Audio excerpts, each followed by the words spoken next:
están? Bien, también. Bueno, hoy vamos a tener una conferencia un poco más breve. A las 9 vamos a cerrar. La información del día de hoy es el banderazo de inicio de la construcción del tren Querétaro-Irapuato.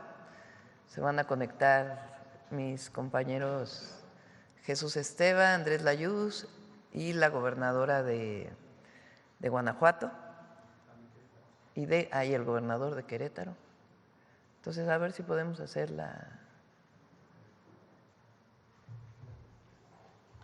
Pues buenos días, con su permiso, días, señora presidenta. Buenos días, gobernadora, buenos días. Gobernador.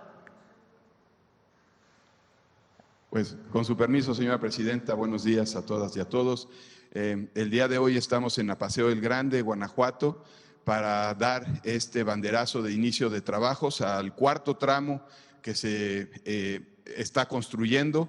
Este va de Querétaro a Irapuato, son 108 kilómetros, y cedo la palabra al gobernador de Querétaro. Muchas gracias, secretario, gobernadora, secretario, muchas gracias. Muy buenos días, presidenta, muy contentos aquí acompañándolos para este nuevo banderazo que para Querétaro, sin lugar a dudas, suma muchísimo en la conectividad. Yo le comentaba que el tren Querétaro-México es un anhelo desde hace más de 46 años para las y los queretanos, y esta nueva conectividad para el occidente de nuestro país, este gran corredor industrial que tiene Guanajuato, Querétaro, el occidente, etcétera, sin lugar a dudas, va a ayudar muchísimo a la competitividad de mi estado. Le agradecemos infinitamente y estamos listos, puestos y dispuestos para ayudar y felicitarla por este nuevo banderazo que se va a dar el día de hoy. Muchas gracias, presidenta, y a la orden como siempre. Gracias, gobernador Mauricio Curi.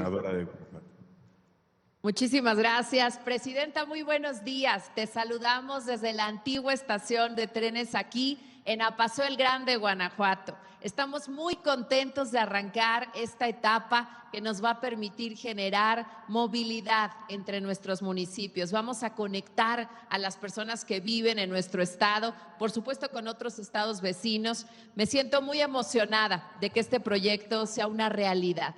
Guanajuato tiene una gran tradición ferroviaria que se remonta por allá de 1877 y sabemos lo que los trenes generan en nuestras comunidades y en nuestros municipios. Desarrollo, progreso, bienestar y sobre todo esta conexión entre familias que tanto nos llena de emoción. Este tren que estará pasando por Querétaro, Irapuato y que además incluye también al municipio de León, va a permitir que que vaya a detonarse el desarrollo, la conectividad en esta región. Y también creo que es importante destacar que va a ser un gran emblema de lo que logran la colaboración, el trabajo en equipo y la visión estratégica hacia el futuro. Te agradecemos desde Guanajuato este proyecto. Estamos listos para seguir sumando por Guanajuato y por México. Un saludo, presidenta.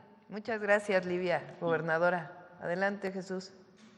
Nos acompaña también Joao Parreira de Motangil, la empresa que estará construyendo este tramo de 30 kilómetros, y cedo la palabra a Andrés Layuz para la explicación técnica.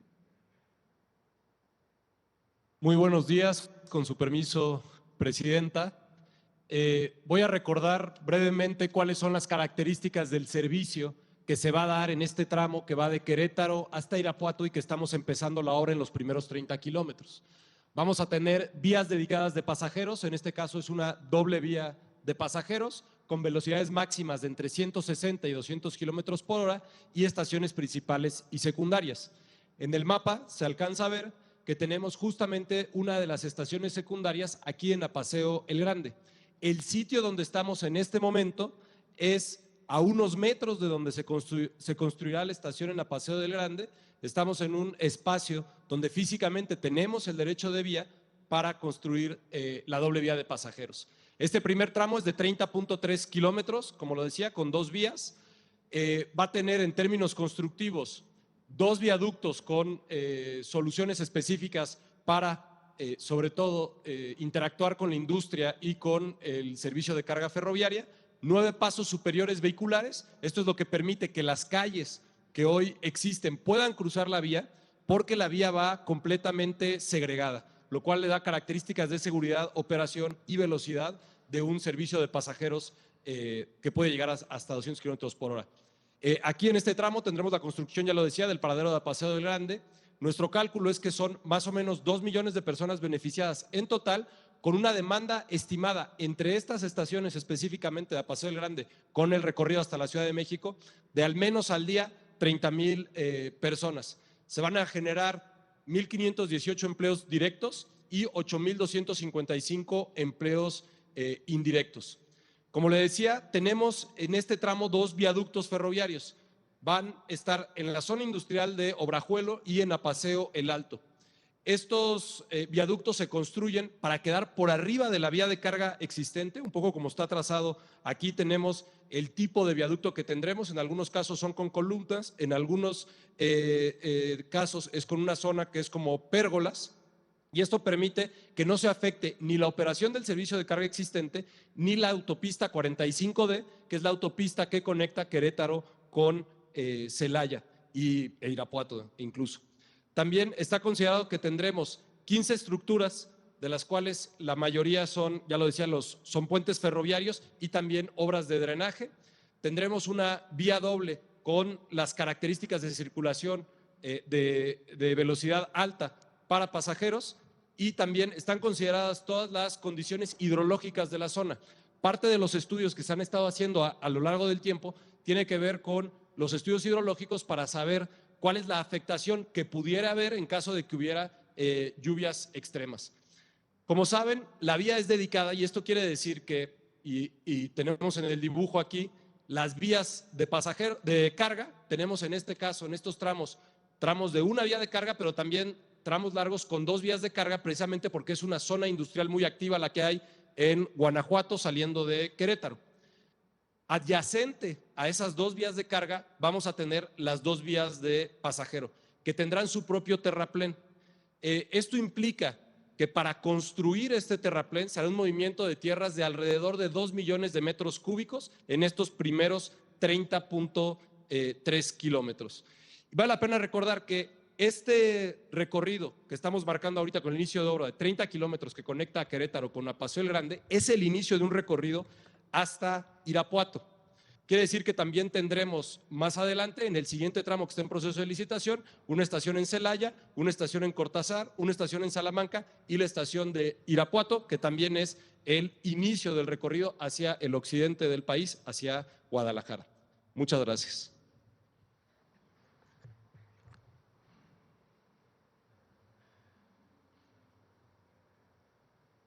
Pues queda hacer el conteo para dar el banderazo. Terminando el banderazo se pasará un video. Y si están de acuerdo, 1, 2, 3.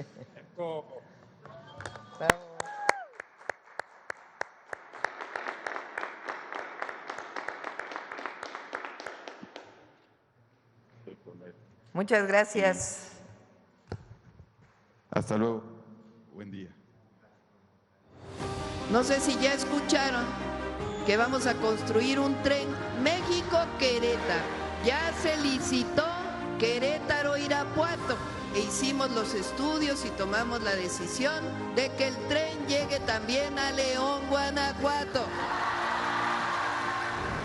El Gobierno de México, a través de la Secretaría de Infraestructura, Comunicaciones y Transportes y de la Agencia Reguladora de Transporte Ferroviario, da inicio a la construcción del tren Querétaro-Irapuato.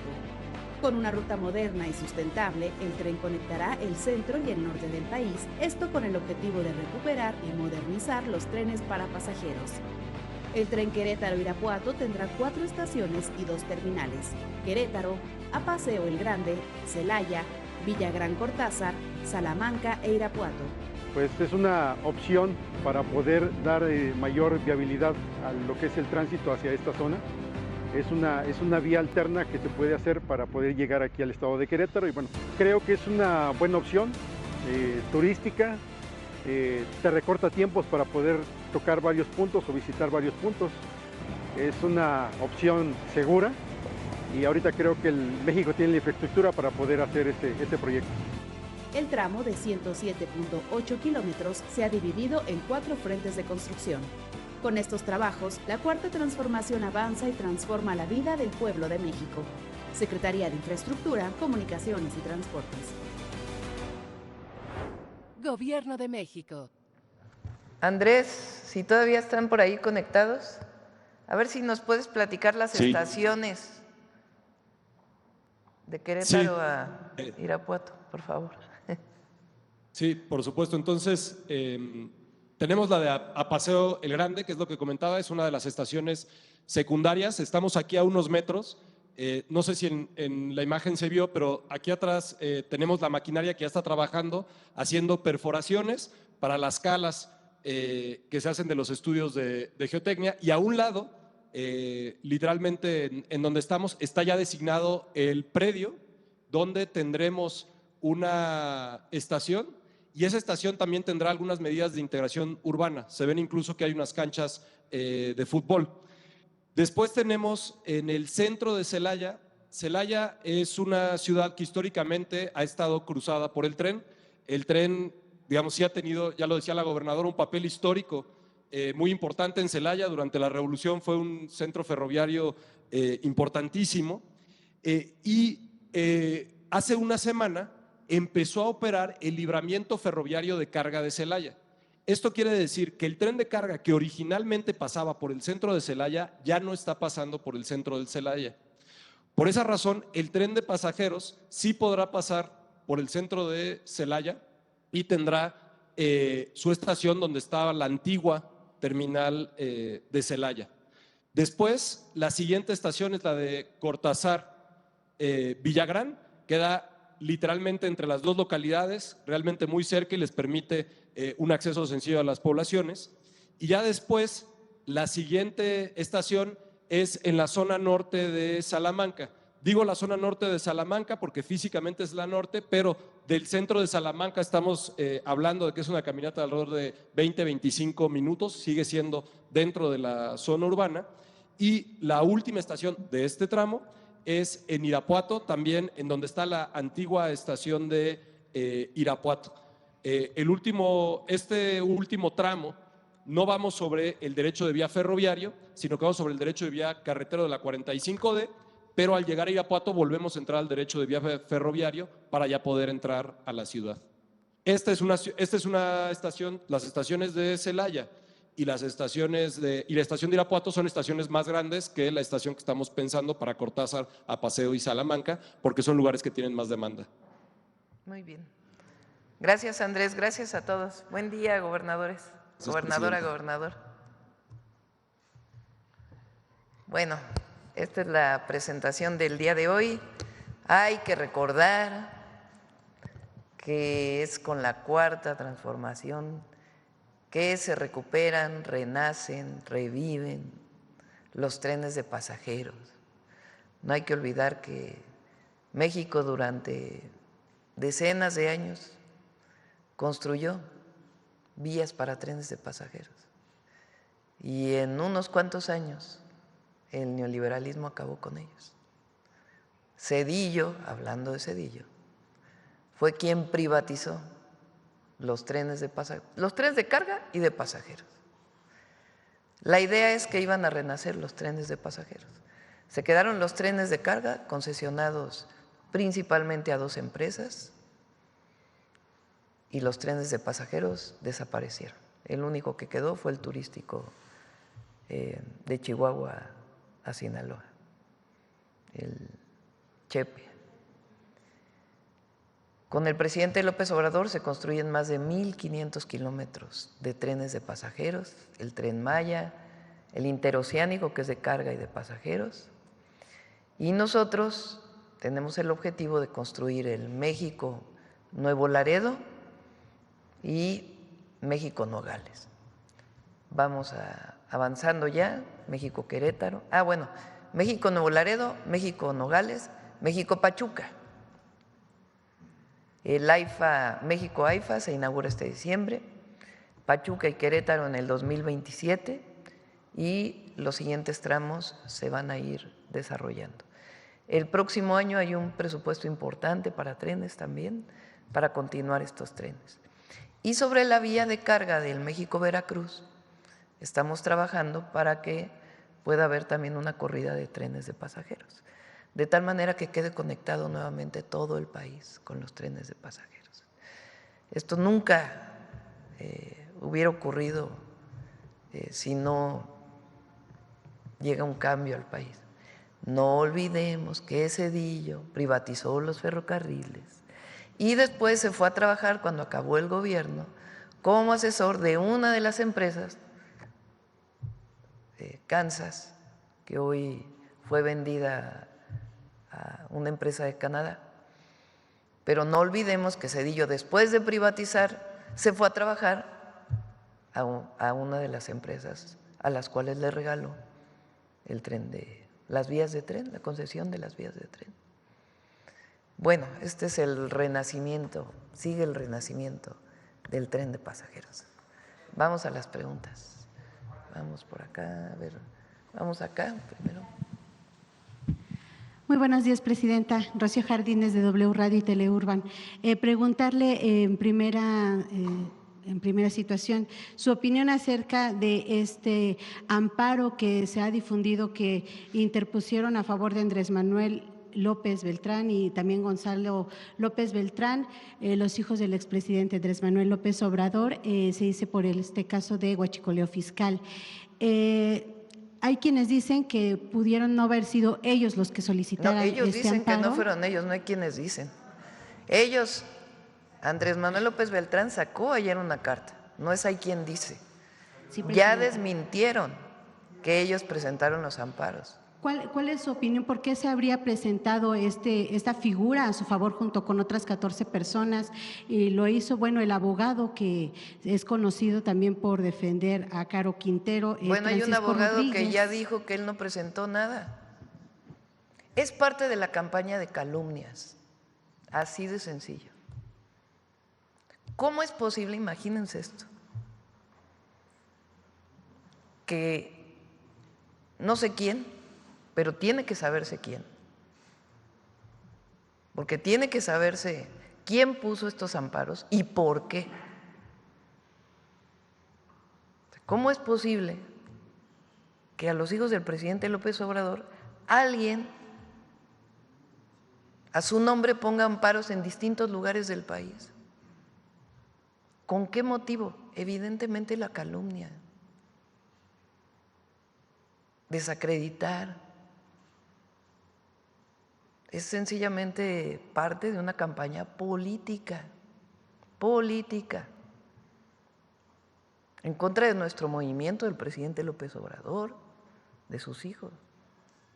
Quien nos escucha, quien nos ve, pues imagínense que de pronto ustedes, alguien, aparece por ahí un amparo que dice, no me vayan a investigar. A cualquiera de ustedes, imagínense, que alguien les hubiera puesto un amparo en su nombre.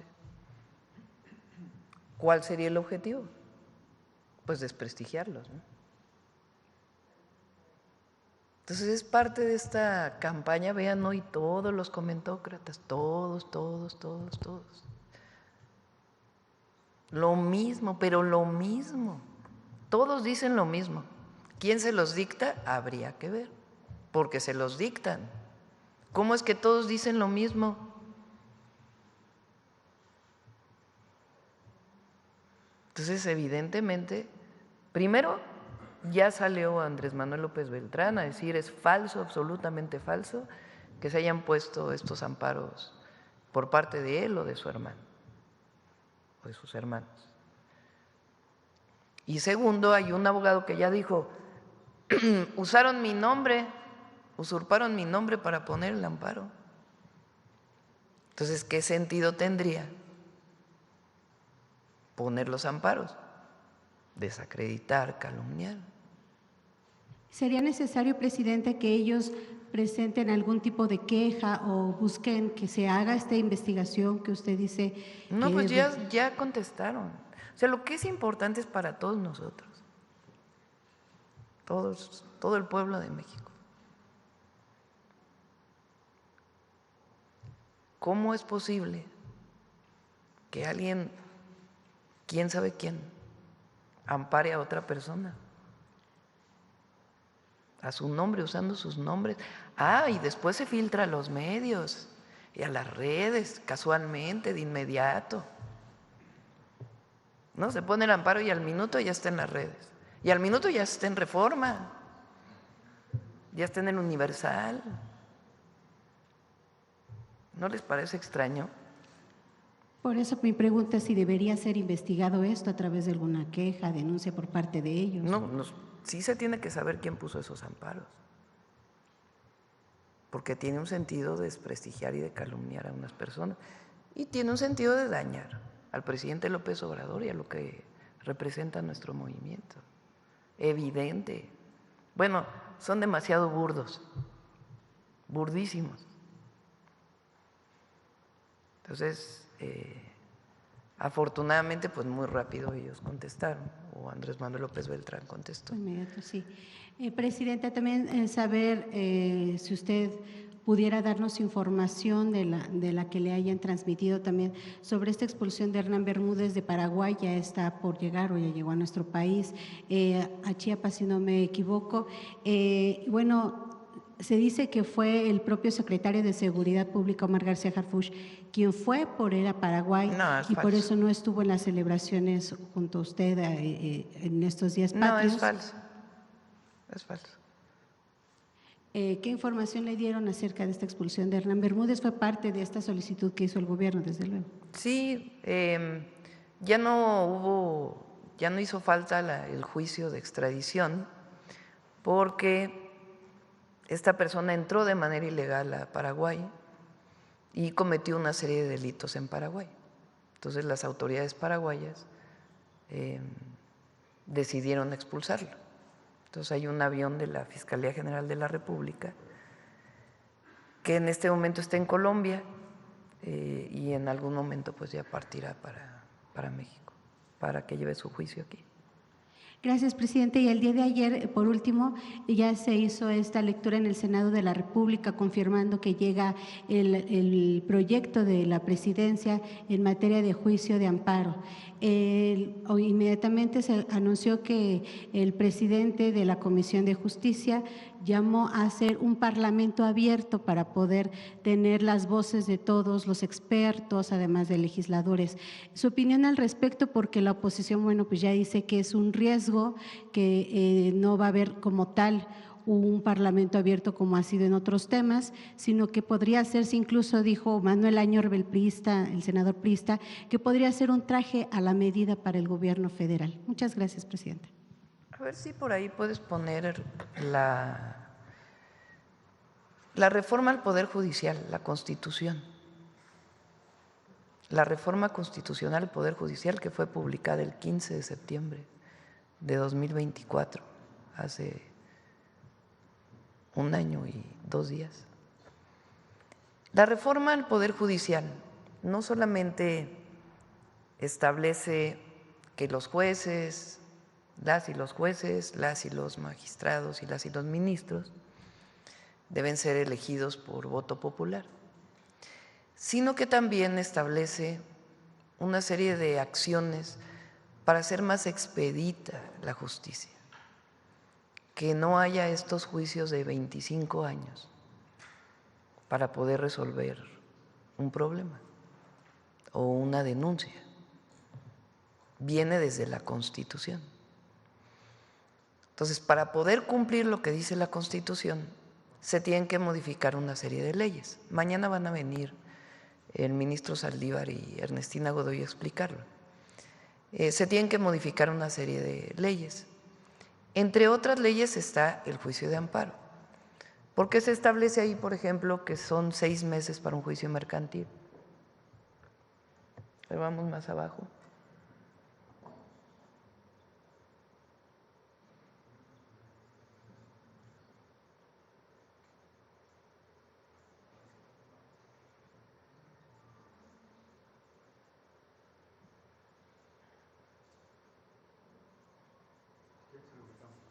Sí, la parte donde habla de los tiempos. Porque esa es la parte de cómo se eligen a jueces. Entonces, la parte de los tiempos. para que vean cómo desde la reforma constitucional se solicita esto. Ahora, por otro lado, resulta que en México, ¿quién es quien tiene la última palabra en términos de la justicia? La Corte. ¿Están de acuerdo? Es el máximo tribunal.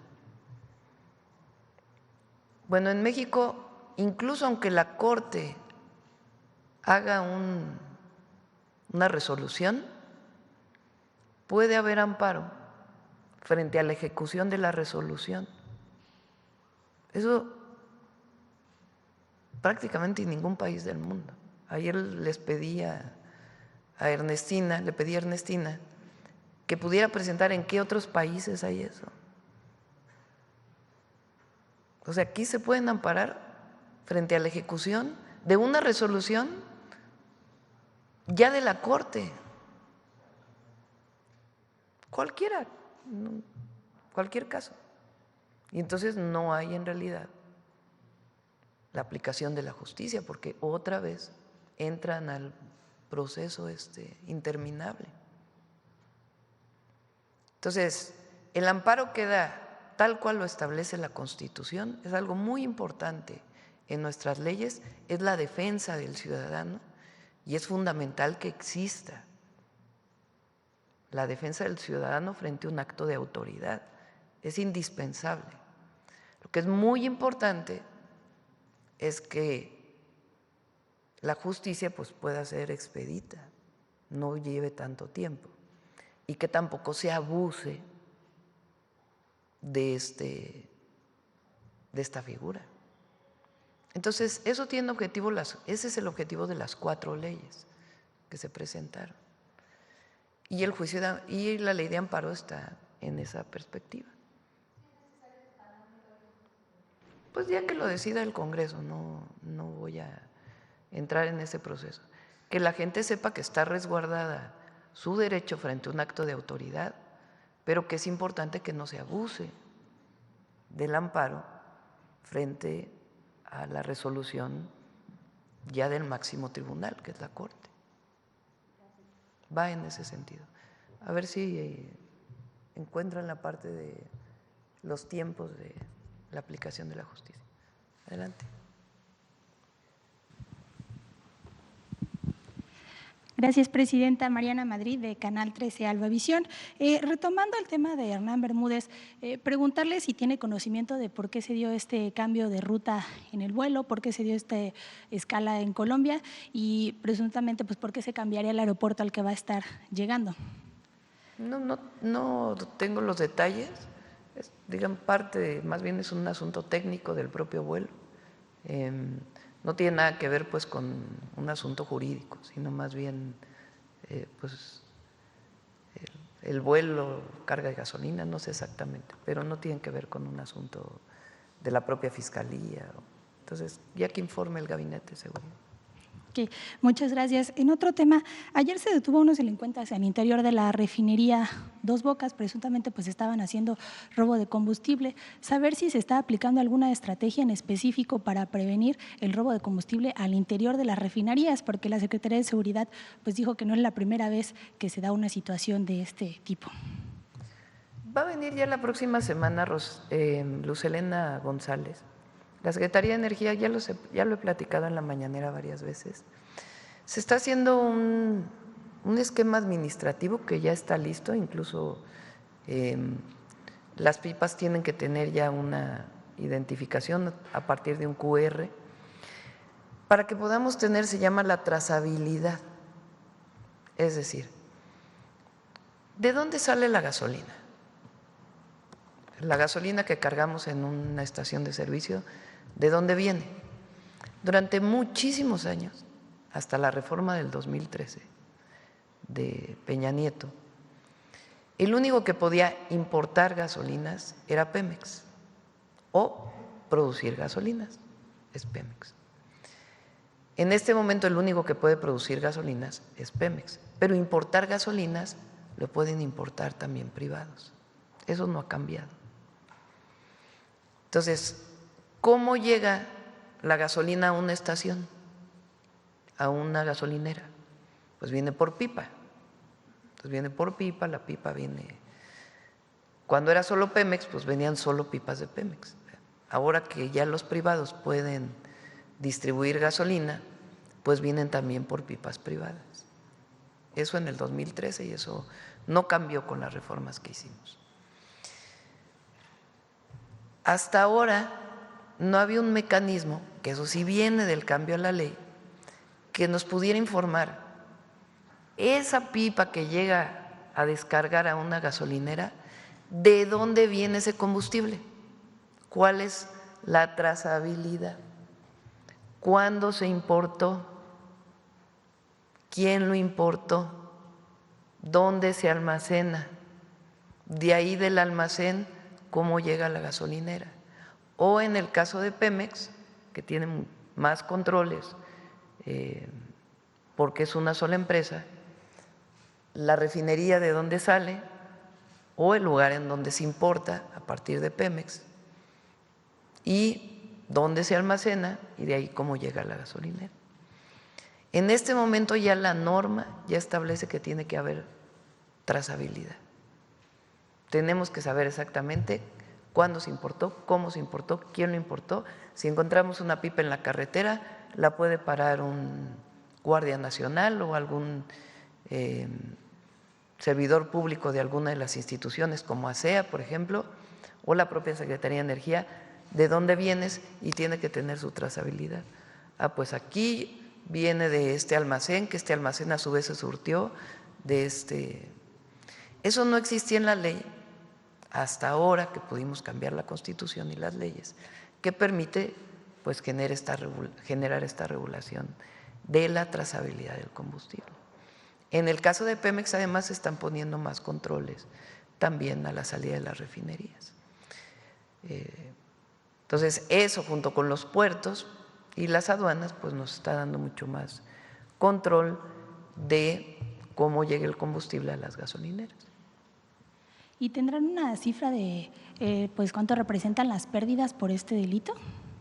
Sí lo tiene Secretaría de Energía y lo puede presentar cuando venga Luz Helena. Muchas gracias. Pasando a otro tema, Presidenta, ayer la fiscal de Estados Unidos afirmó que México entregó a Caro Quintero por órdenes de Donald Trump. No sé qué información tenga o cómo toma el gobierno de México pues esta declaración. ¿Se descarta que haya presiones por parte de Estados Unidos a México para entregar a narcotraficantes? Ya se habló mucho de eso, ¿no? Ya se explicó que fue una decisión de seguridad nacional el envío de tan importante número de personas de la delincuencia organizada. Fue una decisión de seguridad nacional y también había una petición del gobierno de los Estados Unidos, de la Fiscalía de los Estados Unidos, y se tomó la decisión de enviarlos por el Consejo Nacional de Seguridad a partir de la Ley de Seguridad Nacional. Pero fue una decisión sí había petición de ellos, pero la decisión se tomó aquí en el Consejo de Seguridad por razones de seguridad nacional. ¿En este momento hay más peticiones de Estados Unidos para trasladar? Hay peticiones de extradición. Y finalmente, Presidenta, con la visita que va a tener al rato y pues en miras ya de la revisión del TEMEC para el próximo año, ¿convendría hacer pues una propuesta, un frente en conjunto México y Canadá frente a Estados Unidos, o sería conveniente que a pesar de que haya coordinación, pues que cada país tenga que ver por sus propios intereses comerciales? A ver, los tres países estamos de acuerdo en el tratado. Es muy importante la convocatoria que salió por parte del gobierno de Estados Unidos para abrir las mesas de diálogo con relación a la revisión del tratado. El tratado va a continuar. Obviamente hoy tenemos aranceles a una serie de productos que ponen una consideración distinta, pero la gran mayoría de lo que se exporta no tiene aranceles, no tiene tarifas. Y los tres países estamos de acuerdo, y obviamente Canadá y México estamos de acuerdo en fortalecer el tratado comercial México-Estados Unidos-Canadá y garantizarlo. Eso es lo primero. Ahora, ¿a qué viene el primer ministro Carney? Viene a fortalecer la relación México-Canadá, que además del propio tratado que tenemos, pues es fortalecer el comercio, inversiones económicas en ciertos sectores, pero también otros temas. Por ejemplo, tenemos un convenio con ellos de mexicanos que van a trabajar a Canadá, particularmente al campo, a través de visas especiales de trabajo que se van a conservar, y nosotros estamos planteando que pudieran ampliarse y ellos están viendo este mecanismo. ¿Cómo se importan, por ejemplo, mercancías de Canadá a México? Pues o pasamos por Estados Unidos a través de carreteras o trenes o a través de puertos.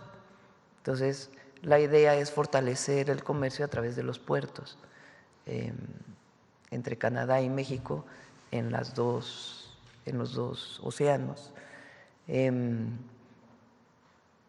Estamos planteando temas educativos, de energías renovables, de innovación. Nos interesa mucho saber cómo funciona el sistema de salud de Canadá, que es un sistema público, gratuito. Entonces, son varios temas que vamos a tratar en la reunión, y esta asociación estratégica le llamamos, que es un nivel mayor de una alianza que se había firmado con Canadá en su momento, manteniendo el tratado, pero fortaleciendo la relación México-Canadá. Gracias. A ver, aquí. Gracias, doctora. Buenos días. Eduardo Ortega, del periódico El Financiero. Doctora, primero quisiera yo hablar sobre el caso relacionado con el huachicol fiscal y la Marina.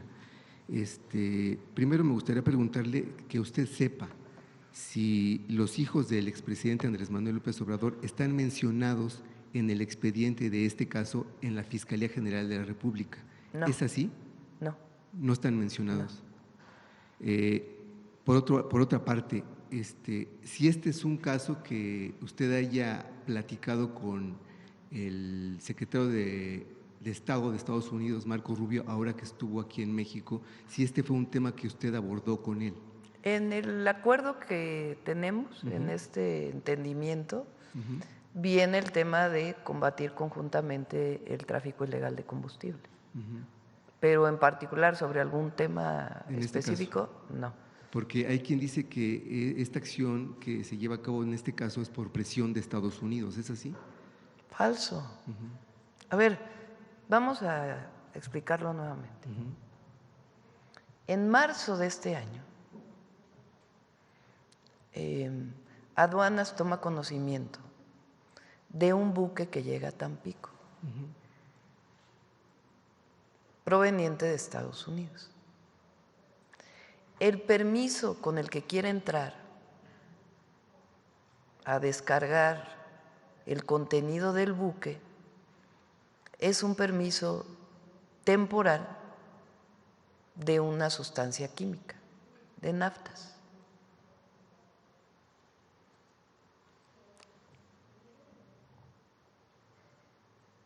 Se dan cuenta que probablemente ahí viene combustible, que no viene naftas. Detienen al buque y piden un análisis del contenido del buque. Se hace un análisis por Pemex y por Aduanas y se encuentra que no, que es diésel, y que el diésel proviene de Estados Unidos. Si hubiera sido una importación legal, pues en el documento con el que llegan a la aduana dice diésel y hay que pagar de impuestos tanto.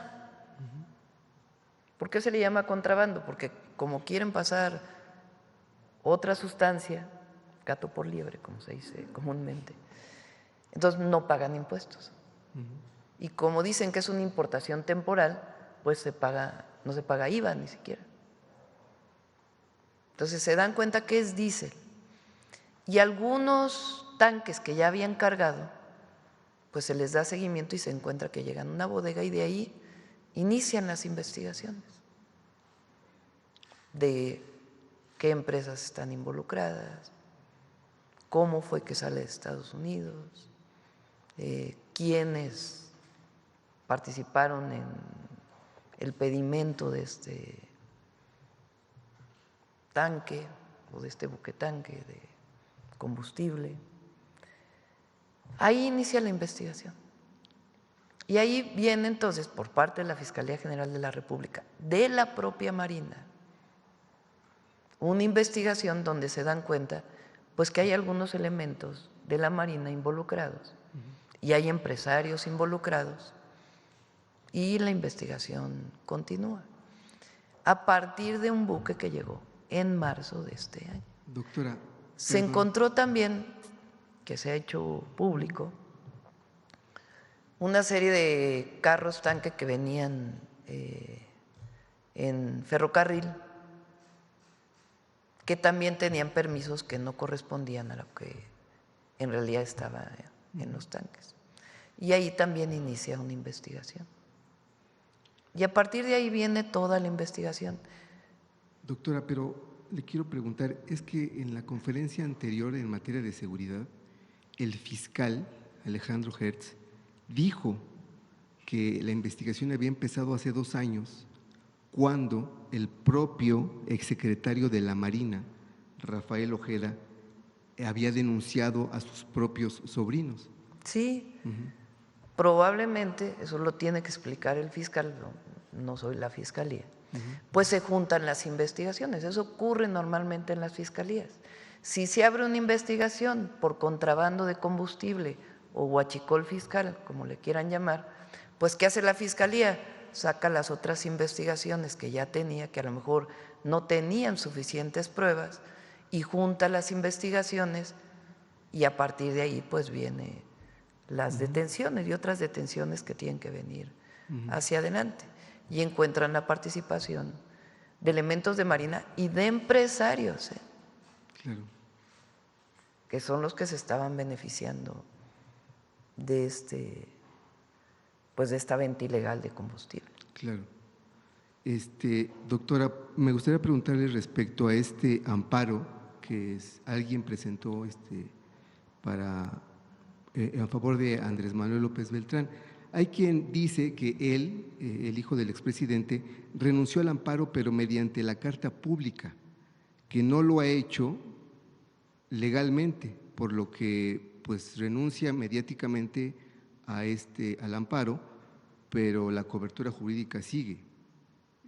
¿Pero qué quieres decir con eso? Mediáticamente él renuncia al amparo.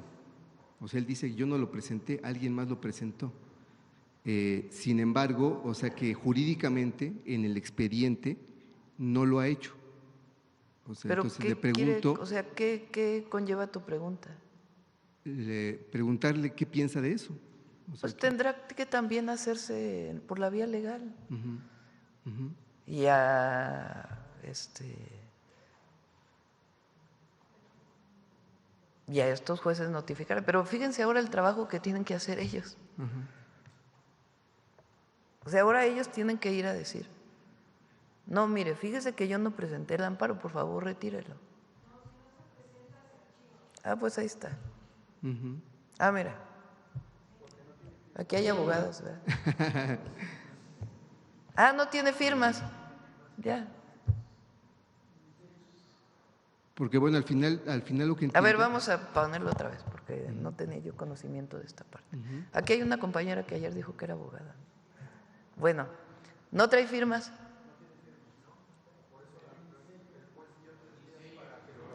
Ah, 3 días para que se ratifique.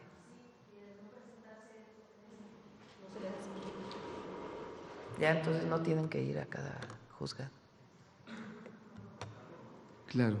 Doctora, por otra parte, quiero preguntarle sobre la visita que va a hacer hoy, entiendo, el subsecretario de Terrorismo e Inteligencia Financiera del Departamento del Tesoro de Estados Unidos. Entonces, yo le quiero preguntar, en este sentido, ¿qué nuevas estrategias están, digamos, trabajando ambos gobiernos en materia de antilavado?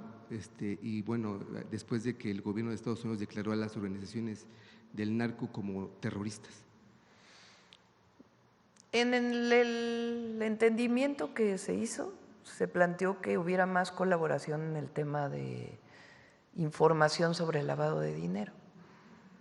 Viene el subsecretario a hablar de varios temas con el secretario de Hacienda y entre otros también pues, de cómo fortalecer las investigaciones conjuntas frente al lavado de dinero, cuando hay información que tenga pruebas.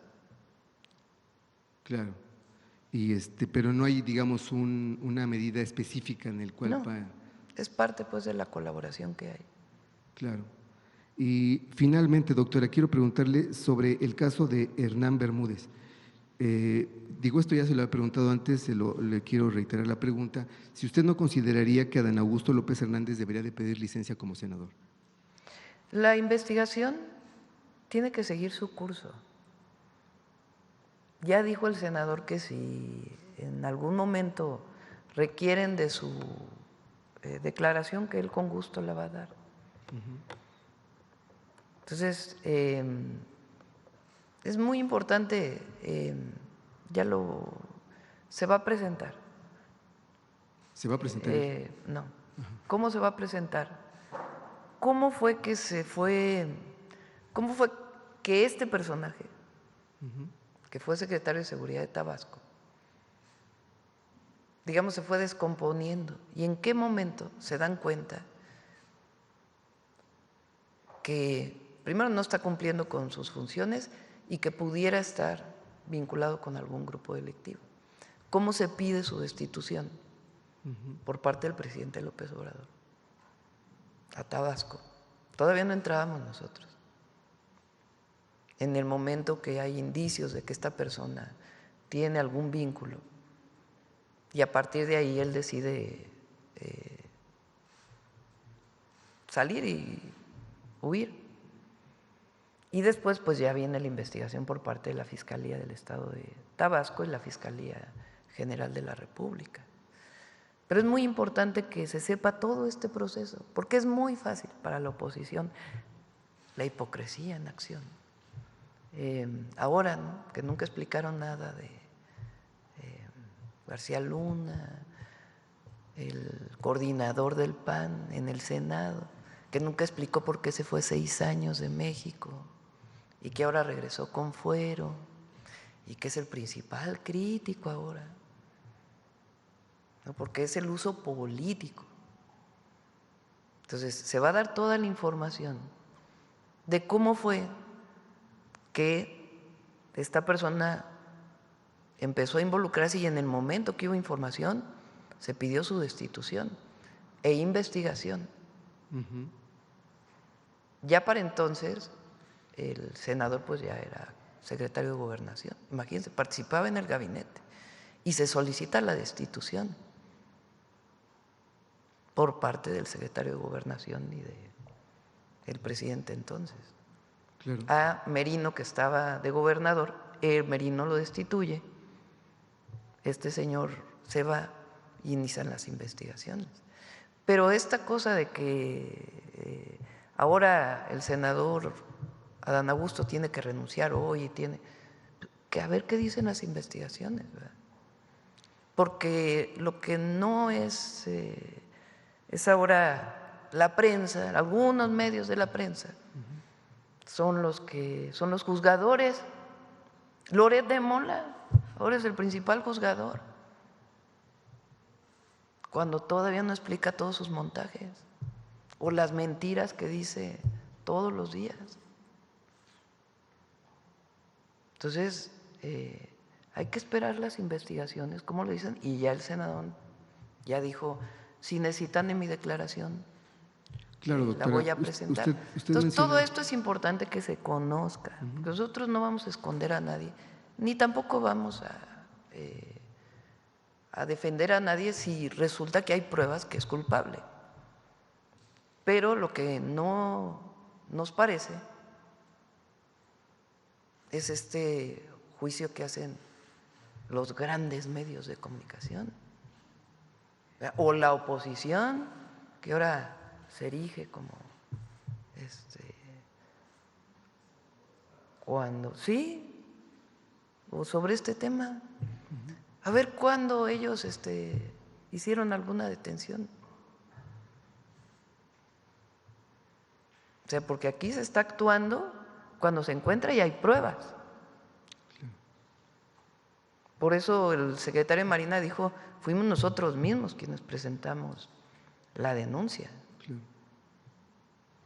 Y las investigaciones que se hagan. Ahora, no les funciona a los medios ni a la oposición, por más que quieran. No les funciona, ni les va a funcionar. Porque nosotros siempre va a haber verdad y se va a pedir siempre que se aplique la justicia. No somos iguales. Gracias, doctora. Aquí.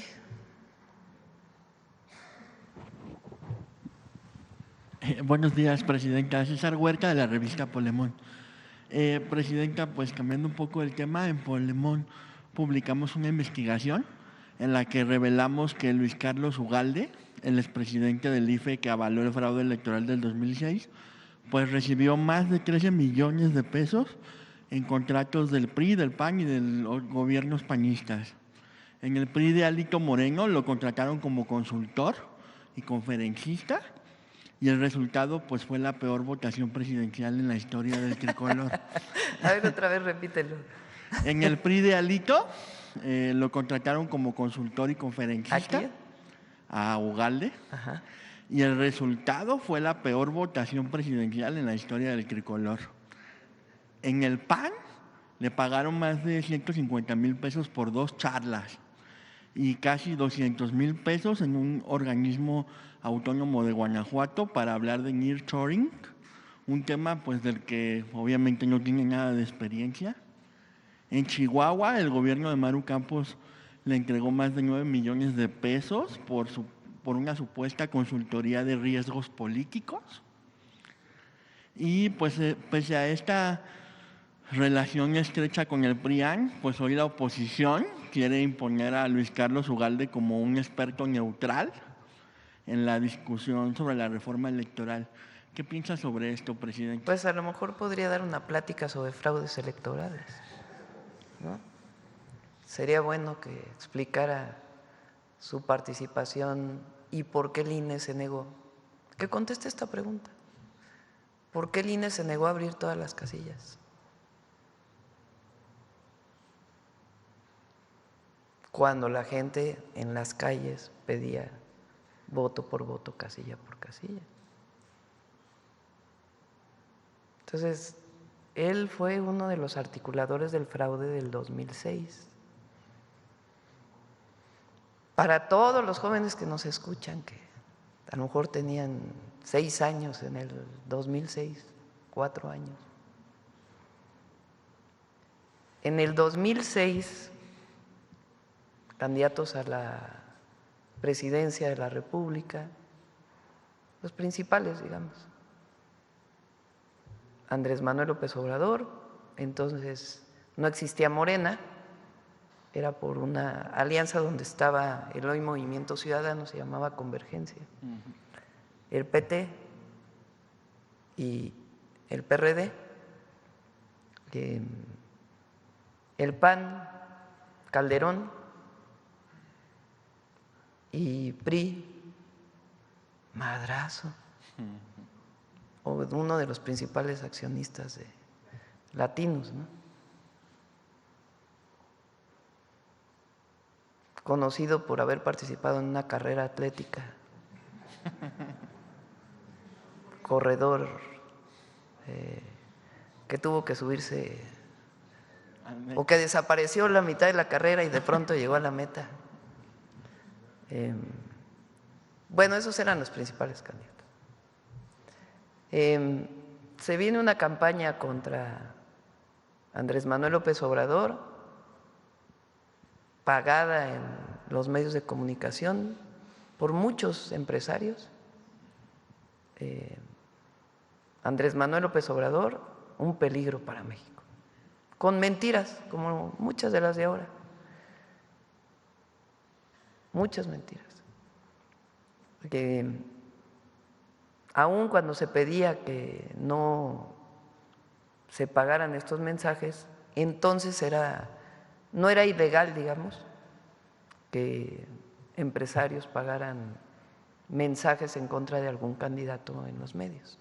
Después se hizo ilegal y por eso hoy solamente son tiempos oficiales en los que puede anunciarse un candidato o candidata de algún partido.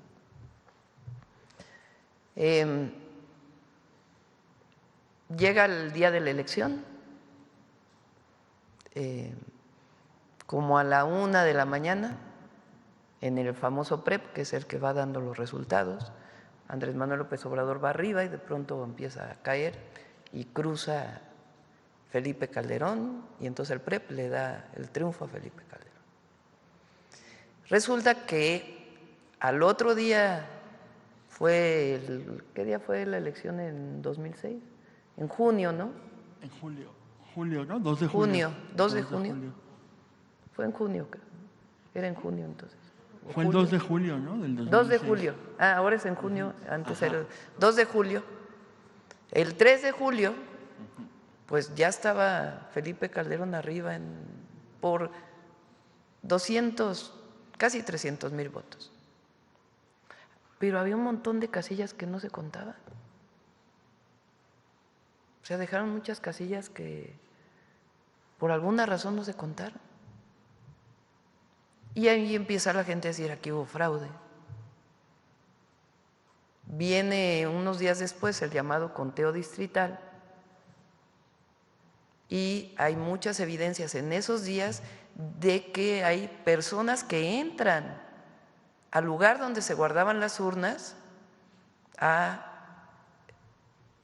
presuntamente modificar, a meter votos. Muchas evidencias.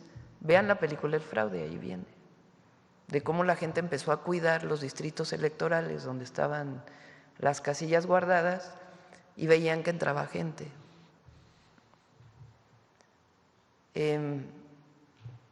Después viene la calificación del Tribunal Electoral, así es nuestra ley.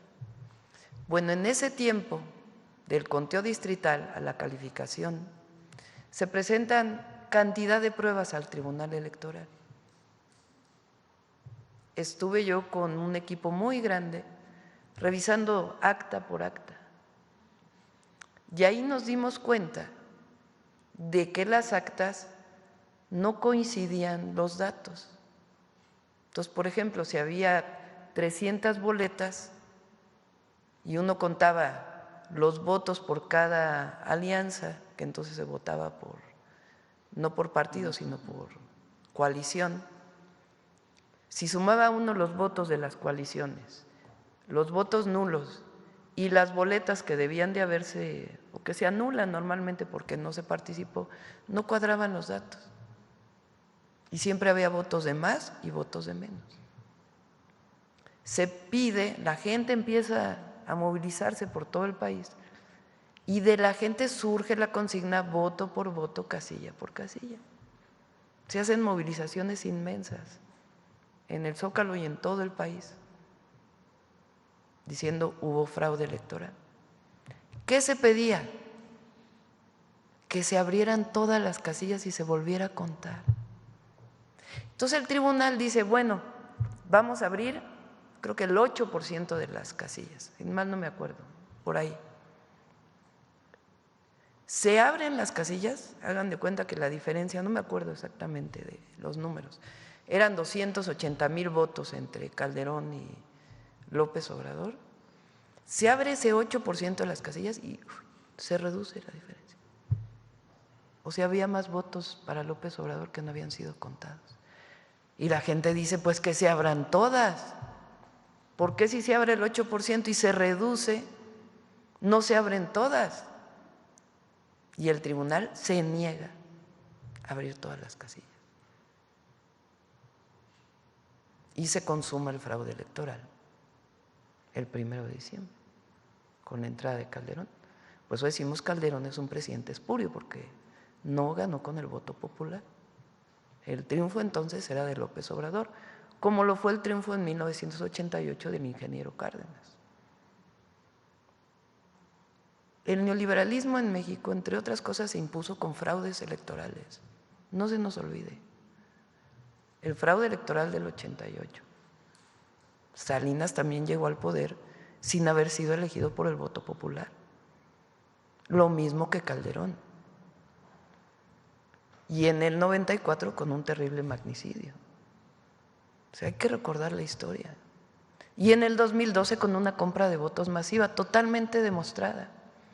¿Quién era el presidente del Instituto Nacional Electoral en el 2006? Ugalde. Entonces, ahora resulta que él da conferencias de moral electoral. No, pues no. Por eso digo que lo inviten a platicar sobre cómo se hace un fraude electoral. Entonces a lo mejor ahí sí puede opinar. Y un poco ligado pues con el tema de Presidenta, pues Covarrubias y Asociados publicó una encuesta que le otorga un 72% de aprobación, digo, a diferencia de los otros que hacían los fraudes, y señala que el 75% de los mexicanos tiene muy buena impresión de usted. Según este estudio, la ciudadanía reconoce los resultados de su gobierno y afirma que su calidad de vida ha mejorado. Estos datos, pues además, coinciden con otras encuestas y se dan en un contexto de intensas campañas de desprestigio contra usted y contra su gobierno y contra la Cuarta Transformación. ¿Considera usted, Presidenta, que el pueblo de México ya no se deja engañar por la guerra sucia de la derecha? Sí, ya es muy difícil que le hagan caso a una cierta televisora que habla todo el día en contra de nosotros y algunos otros medios. Y antes era muy común que un editorial tuviera una influencia así tremenda sobre, cuando no había redes sociales, la televisión ni siquiera se abría opiniones diversas. Ahora ya es más plural algunas televisiones, van comentaristas que opinan distinto. Antes pues ni siquiera eso, ¿no? Ni siquiera había programas de opinión, creo. Nomás era la noticia del día, totalmente controlada, ¿no? Las épocas ahí sí de la censura total, ¿no? Entonces la gente ya se informa de muchas maneras y lo ve reflejado en su vida cotidiana. 13.5 millones de personas salieron de la pobreza, se redujo la desigualdad. Eso no hay manera que nada lo quite. Como digo, el presidente López Obrador se quedó en el corazón del pueblo de México y ahí va a permanecer. Eso por más que los medios digan lo que quieran decir. Y en nuestro caso, pues gobernamos con los mismos principios. En este momento, pues, la presidenta es quien gobierna con su equipo el país, pero tenemos los principios que nos llevaron al movimiento de transformación a ganar en el 2018 y nunca vamos a traicionar eso. Imagínense, traicionarse a uno mismo sería no poder vivir. La gente que se traiciona a sí misma en sus principios, sus ideas, su forma de vida, pues es la que muere con arrepentimientos, ¿no? Y por último, Presidenta, casi al final del o vive con arrepentimientos, que es peor. Y ya la última, casi al final de su gobierno, el expresidente López Obrador reveló aquí en la mañanera que 13 grandes empresas, entre ellas una refresquera, un equipo de fútbol, tiendas departamentales y una empresa de transportación aérea, adeudaban más de 129 mil millones de pesos al SAT, pero que estos casos estaban entrampados en el Poder Judicial por la falta de audiencias o por resoluciones que favorecían a los deudores. ¿Qué acciones está tomando su gobierno, Presidenta, para destrabar estos expedientes y garantizar que esas empresas paguen lo que deben especialmente ahora que hay un nuevo poder judicial y un nuevo momento político pues para exigir esa justicia fiscal. Aquí es la justicia. El SAT hace su trabajo, muy bien, por cierto.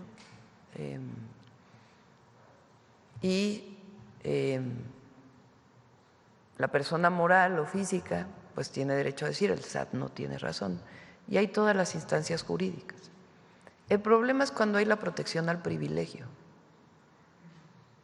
Eso es lo que no pues cambió. Y más ahora con el nuevo Poder Judicial. Entonces se trata del Estado de Derecho, el verdadero Estado de Derecho. Y que quien tiene que pagar impuestos lo pague. Y quien viola la ley, pues que también se le apliquen las sanciones correspondientes. ¿Nos podría dar como una actualización de estas empresas? Siguen las mismas. Ok, muchas gracias. Sí. A ver, aquí la compañera y luego acá.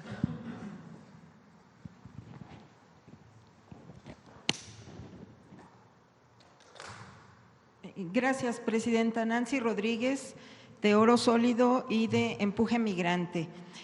Presidenta, pues ahora con este regreso de cientos ya de hermanos migrantes de allá de Estados Unidos a México, nos comentan que si habría alguna posibilidad de más apoyo en el paso de las aduanas. En las aduanas les cobran les dejan pasar $300 aproximadamente en días normales y en vacaciones $500. Entonces, fíjese que ahorita pues están viniendo incluso hasta con trailers, se traen Creo muchas que ya cambió cosas. eso. A ver si nos puede dar la información. Sí. Sí, Pepe Merino. Cambió el monto, incluso también porque era de una regulación de hace mucho, que solo podían tener creo que un equipo electrónico. También la cambiamos, pueden traer 3 o 4, no sé cuántos. Entonces, porque si alguien trae una tableta y un teléfono celular, pues, exacto, y una computadora, que hay quien viene así por su trabajo, pues no tiene por qué sancionárseles, ¿no? Pues es de su uso personal. O cobrarles. Entonces cambió la regulación, a ver si nos pueden dar el dato. Sí, porque ellos ¿Y no encontraron lo de la Constitución?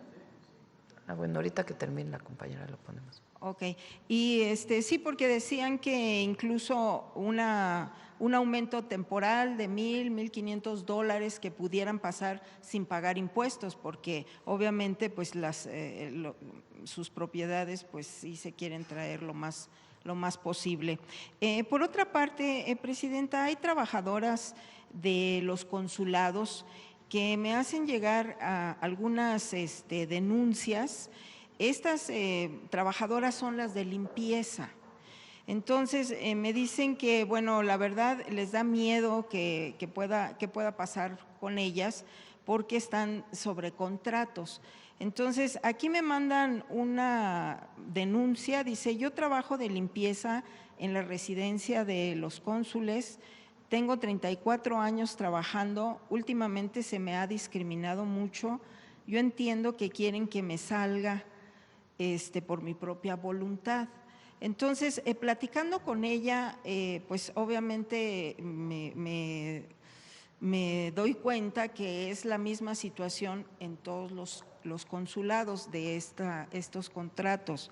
Entonces, me dice que ella ahorita pues están denunciando 2 personas, que le gustaría saber si pudieran hacer algún trato especial con estas contrataciones, porque pues tienen miedo de que pues las corran en cualquier momento por todos estos el dato cambios. de la compañera y aparte pido a Cancillería que revisen este tema. Ok. Por otra parte, Presidenta, también me preguntan de allá de Estados Unidos, dice, quiero aprovechar, y ya que tienes la oportunidad y el privilegio, diría yo, de estar aquí en las mañaneras con usted, si los que pagan El IMSS, ya ven que ahorita se ha incrementado los que contratan el Seguro Social desde allá de Estados Unidos, que si se pudieran hacer consultas vía Zoom, mejor llamadas videoconsultas, para que se puedan hacer algunos diagnósticos y así poder aprovechar el seguro médico. Me dicen algunos, no sé qué posibilidades podría ser. Sí, le decimos a Zoe que ahora el martes que viene Salud, que pueda hablar sobre este tema. Así es. También por otra parte, Presidenta, platicando con las diputadas migrantes y con la senadora, me denuncian que hay un ataque sistemático mediático, porque ya ve que allá también pues los cónsules incluso pues también pagaban medios, y hay un ataque mediático para el cónsul de Denver, Pavel Meléndez. A mí me preocupa mucho porque este cónsul, incluso el presidente Andrés Manuel López Obrador lo conoce en lo personal y le dio pues mucho gusto que estuviera él porque pues es gente del movimiento. Entonces, fíjese que a este cónsul de Denver, Pavel Meléndez, incluso ya lo denunciaron ante la Fiscalía, un abogado que supuestamente es Javier Martínez Calzada, y bueno, pues es un ataque mediático a estos nuevos cónsules que están llegando a Estados Unidos. No sé si usted tenga información acerca de esto. No conocía de esto, pero le pedimos también a Cancillería que lo revise y que hable con los cónsules a ver qué está pasando. Exacto. Y también, Presidenta, pues nos sorprende muchísimo, ya hay estos cambios, son poquitos todavía porque son 50 consulados, pero por ejemplo el coordinador que le llaman de comunidades en Nueva York, y le menciono este consulado porque ya ve que hubo mucha problemática en el sexenio anterior. Y bueno, pues viene con esta filosofía de la 4T y sí quiero yo destacarlo porque es lo que se necesita ya en los consulados. Y él publicó este comunicado, él es Félix Santana Ángeles. Dice, en enero de 2025 fue invitado a integrarme al Consulado General de México en Nueva York. El 17 de marzo, en medio de una política marcada por la xenofobia, el racismo y la criminalización contra los migrantes, me incorporé como cónsul de comunidades, iniciando el mayor desafío a mi carrera profesional. Y la verdad es de que están muy sorprendidos los hermanos migrantes allá en Nueva York porque dicen que está muy comprometido con puertas abiertas, me han mandado videos y esto es precisamente lo que se necesita en todos los consulados allá.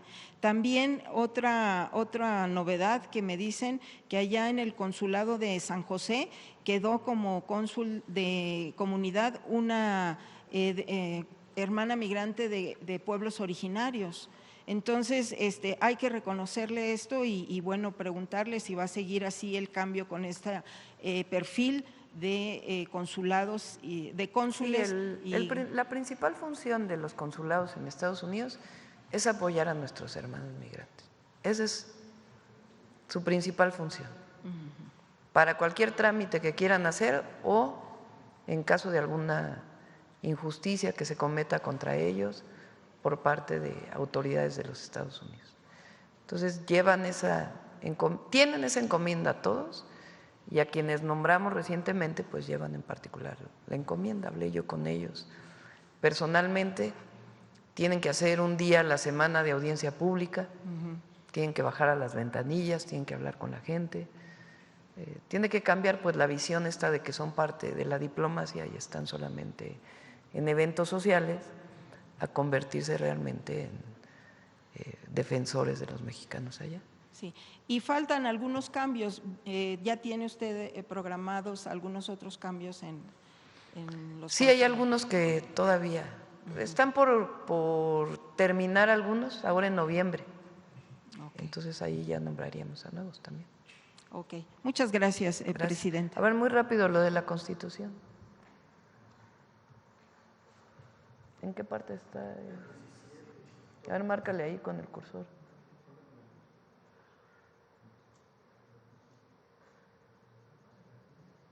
Pero viene una parte donde están los tiempos. Ahí está. Toda persona tiene derecho a que se administre justicia por tribunales que estarán expeditos para impartirla en los plazos y términos que fijen las leyes, emitiendo sus resoluciones de manera pronta, completa e imparcial. Su servicio será gratuito, quedando en consecuencia prohibidas los costos judiciales, ¿no? Las costas judiciales.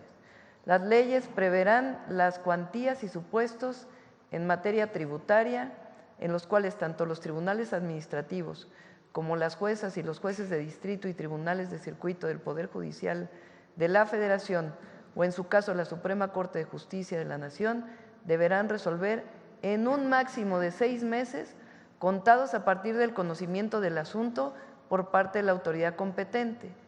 En caso de cumplirse con el plazo señalado y que no se haya dictado sentencia, el órgano jurisdiccional que conozca del asunto deberá dar aviso inmediato al Tribunal de Disciplina Judicial y justificar las razones de dicha demora o en su caso dar vista al órgano interno de control tratándose de tribunales administrativos.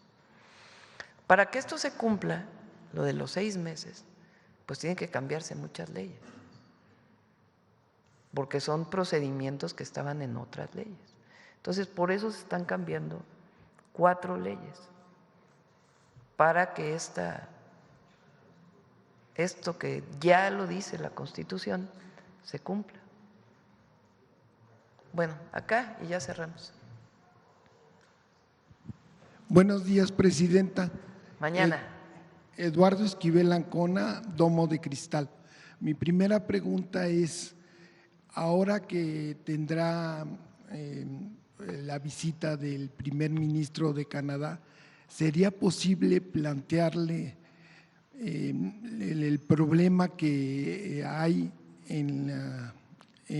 con la empresa Equinox Gold canadiense, con los ejidatarios del Carrizalillo en Guerrero? Este conflicto ya lleva bastante tiempo y están sufriendo muchos problemas los habitantes de esa zona de Guerrero.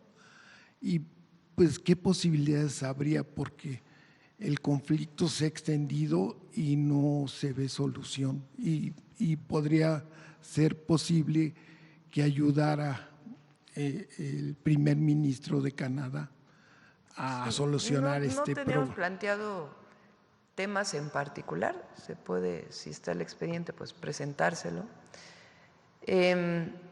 Lo que sí en particular con la minería canadiense, sí, inclusive se lo planteé cuando estuvimos en Canadá, que es muy importante que las mineras canadienses cumplan con todas las disposiciones ambientales,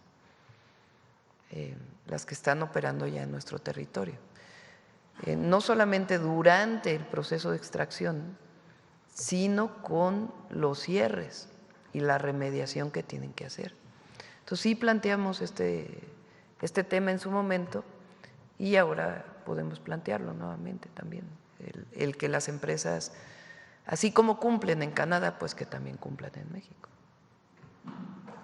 En una segunda pregunta, en el paquete económico para el 26 viene un aumento a las retenciones del ICR, al pago de interés, a los intereses de los ahorradores. Pero no es aumento. Es importante, no sé si salió el comunicado de Hacienda o todavía no. A ver, pásamelo, a ver cómo, para que lo lea tal cual, lo ponlo ahí. ¿Quién es? Porque además el PRI ha estado diciendo, el PRIAN, de que nos queremos robar los ahorros de los cuentavientes y no. Es que es simbólico. No, pero no hay aumento, ningún aumento de ningún tipo. La única diferencia que se planteó ahora es que normalmente cuando viene la declaración fiscal, ahí se retiene el impuesto a la hora de la declaración. Y ahora lo que se plantea es que sea retenido y si no, se devuelva a la hora de la declaración. Es nada más cambiar la dinámica de cómo se está haciendo ahora. En vez de que se haga al final, se hace desde el principio y se devuelve a la hora de la declaración de impuestos. Pero ni hay aumento, ni hay mayor retención, ni hay, digamos, mayores impuestos a los ahorros, nada que ver. Es en la parte de las cuentas que tienen que ver con fondos de inversión, cambia la dinámica de cómo se retiene y cómo se devuelve ese impuesto. Eso es todo. Pero sí, no hay nada que tenga que ver con mayor impuesto. Le agradezco mucho, presidenta. Sí. Bueno, cerramos. Vamos, Noemí.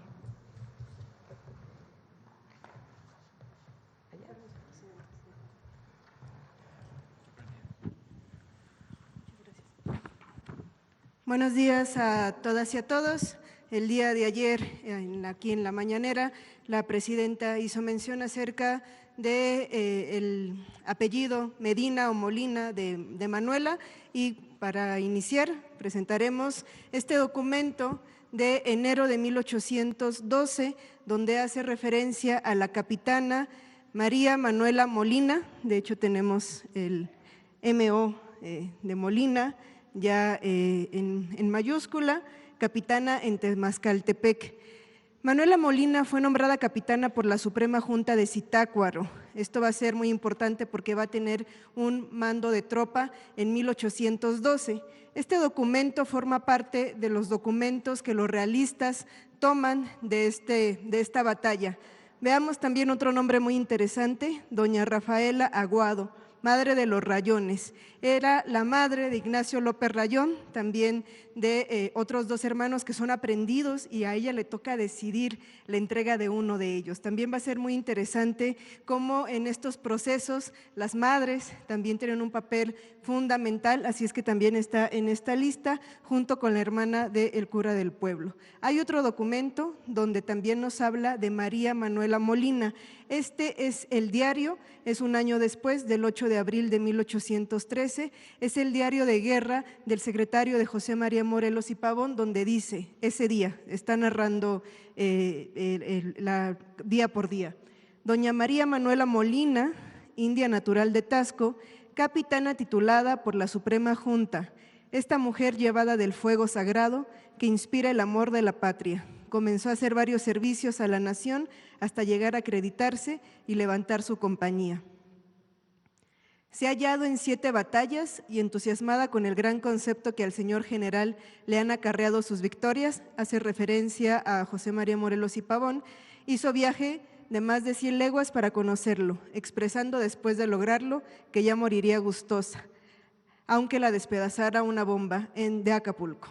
Ojalá que la 10ª parte de los americanos tuviera los mismos sentimientos. Eso dicen sobre María Manuela Molina. ¿Cuál es el debate muchas veces con los apellidos? Que sobre todo durante el siglo XIX, muchos de los cronistas o cuando se hablaba de, pues había esta dificultad, sobre todo en la localización de las fuentes, pero estas ya están acreditadas. Este diario lo digitalizó por completo la UNAM, por ejemplo, el documento anterior que les hice referencia está alojado en Carso. Mucho del problema de las mujeres y su historia es por ejemplo, de la insurgente Guadalupe Rangel, pues muchísimo tiempo pasó a la historia como la esposa de Albino García, otro insurgente, lo que hizo que se dificultara mucho la localización en archivo o documentar sus historias. Es lo que pasó con gran parte de estas mujeres, que prácticamente las encontramos cuando son aprendidas y están en los documentos donde ya se les está haciendo un juicio, pero en este caso podemos encontrar diversos testimonios que nos hablan de la capitana María Manuela Molina, que fue una de las nombradas por primera vez en este grito de independencia de la fecha pasada. Y ahora sí, pasemos a otra historia, la que corresponde al día de hoy, también de una extraordinaria mujer. Manuela Garín Pinillos fue una de las pioneras de las matemáticas en México. Nació el 1 de enero de 1914 en España, pero a los 3 años migró a Cuba con su familia. Tras el ascenso del dictador Gerardo Machado, Manuela tuvo sus primeras experiencias políticas como estudiante. A los 17 años, por una mezcla de razones políticas y familiares, migró con su familia a México, donde se estableció definitivamente. Al terminar de validar sus estudios de secundaria, ingresó a la Escuela Nacional Preparatoria y más tarde, en 1937, se matriculó en la Escuela de Ciencias Físicas y Matemáticas de la UNAM, donde formó parte de la primera generación de estudiantes de matemáticas, junto con Enriqueta González Vaz y 2 estudiantes más. Manuela entró a trabajar como profesora de la Universidad Obrera, mientras realizaba sus estudios universitarios. Durante ese periodo, fue invitada a participar en una célula del Partido Comunista Mexicano por los dueños de una carnicería en La Merced, donde solía comprar la carne para su madre enferma. Más tarde, se integró a la célula de estudiantes de ingeniería, donde conoció a su futuro esposo, Raúl Álvarez, con quien compartió muchos episodios de vida familiar y actividad política. Manuela tuvo 2 hijos y, pese a las expectativas sobre las mujeres casadas de la época, nunca renunció a su profesión. Fue investigadora del Instituto de Geofísica de la UNAM, participó activamente en la Sociedad Matemática Mexicana, fundó la Escuela de Matemáticas en la Universidad de Yucatán y la Escuela de Altos Estudios de la Universidad de Sonora. Manuela trabajó en temas de vanguardia mundial dentro de las matemáticas aplicadas, en una época en la que no había las computadoras que hay ahora, desarrollando, entre otras cosas, importantes modelos matemáticos para entender y predecir el comportamiento del campo magnético de la Tierra, una investigación científica todavía abierta. Manuela también estuvo profundamente comprometida con la promoción y enseñanza de las matemáticas. En los años 70, trabajó con maestros de primaria, colaboró en planes de estudio y escribió libros de texto, convencida de que las matemáticas son también un camino a la libertad. Si a la población se les enseñara las matemáticas como se debería enseñar, esa población podría hacer razonamientos lógicos y no se dejaría engañar. A lo largo de su vida, Manuela participó activamente en movimientos sociales y de solidaridad con los pueblos de América Latina que lucharon por su libertad. Brasil, Argentina, Chile, Cuba, Venezuela y Guatemala. Sin embargo, el movimiento de 1968 en México le tocó personalmente. Su hijo Raúl Álvarez Garín, líder estudiantil del Instituto Politécnico Nacional, fue detenido en Tlatelolco el 2 de octubre y encarcelado en Lecumberri. Manuela fue parte de las madres que lucharon por la libertad de los presos políticos. Hizo gestiones, denuncias y visitas a la cárcel, muchas veces con la periodista Elena Poniatowska, a quien al principio sugirió usar como seudónimo el nombre de su hermana Esther Garín para poder entrar a entrevistar a los presos. En 1971, Manuela fungió como intermediaria entre el gobierno y el Comité de Estudiantes para su Liberación y breve exilio en Chile. En 1989, Manuela Garín fue nombrada profesora emérita por la Facultad de Ingeniería de la UNAM y a mediados de los años 90 se despidió definitivamente de la docencia. Manuela Garín Pinillos falleció a los 105 años, el 30 de abril del 2019, tras una vida de enseñanza, lucha, autonomía y matemáticas. Creo que hay poco que decir después de esta cápsula. Sin duda, una vida dedicada a la ciencia y la matemática, y solamente recuperamos algo que también dijo en una entrevista a Claudia Gómez en agosto de 2006. Si toda nuestra gente tuviera una preparación matemática fundamental, que se supiera cómo se razona en matemáticas para hacer una teoría que utilizas una lógica, como lo mencionó, entonces todos cogeríamos nuestro libre camino. Muchas gracias. Gracias, Noemí. Mañana, que no se me olvide, Belmont, el tema del grito de independencia, porque otra vez sale diciendo que Hidalgo gritó a favor de Fernando VII, y no es cierto. A ver, pon rápido lo de Pedro García, antes de irnos. Te lo mandé hoy en la mañana, ¿lo tienes? Pedro García, que es quien escribe cómo fue el grito de independencia, nada más por no dejar el debate. Las que estuvieron ahí como bueno, Pedro ella García, es Patricia Galeana, dice... te mandé el documento primero, a ver si lo tienes ahí. Ella es Patricia Galeana, ella no es Es una historiadora muy reconocida. Fue directora del Instituto Nacional de Estudios de la Revolución Mexicana. No, ella no es cuatroteísta. Nada más para… Ponla si quieres. Ella es una conferencia de ella que sale en YouTube sobre Miguel Hidalgo y Costilla y cómo ella dice, a ver en esa parte. Los que estuvieron ahí, como Pedro García, dice que palabras más, palabras menos, lo que dijo Hidalgo en aquella madrugada del 16 de septiembre fue: compatriotas, no existen ya para nosotros ni el rey ni los tributos. Esta gabela vergonzosa que solo conviene a los esclavos, la hemos llevado hace 3 siglos como signo de la tiranía y de la servidumbre. Ha sonado la hora de nuestra libertad, defenderla de los tiranos, marchar a la cabeza de los hombres que se precien de ser libres. Sin patria ni libertad no podemos alcanzar la felicidad. Ese fue el verdadero grito, la arenga que dio. Ponlo nada más.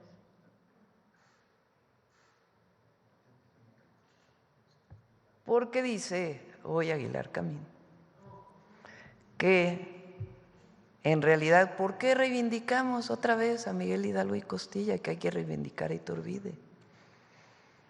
Que en realidad Miguel Hidalgo y Costilla salió a defender a Fernando VII.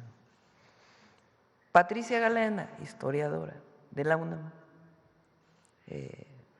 dice ella misma en defensa de Hidalgo que es falso y habla de este documento. Todo esto se puede encontrar, ustedes lo pueden buscar en el internet. No existe ya para nosotros ni el rey ni los tributos. Eso es lo que Miguel Hidalgo y Costilla dice el día de la campana de Dolores.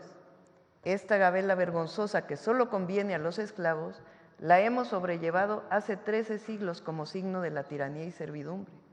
Terrible mancha que sabremos lavar con nuestros esfuerzos. Llegó el momento de nuestra emancipación, ha sonado la hora de nuestra libertad, y si conocéis su gran valor, me ayudaréis a defenderla de la garra ambiciosa de los tiranos. Pocas horas me faltan para que me veáis marchar a la cabeza de los hombres que se precian de ser libres. Os invito a cumplir con este deber, de suerte que sin patria ni libertad estaremos siempre a mucha distancia de la verdadera felicidad. ¿Dónde habló de Fernando VII? Hay un debate ahí que en realidad Ignacio Allende sí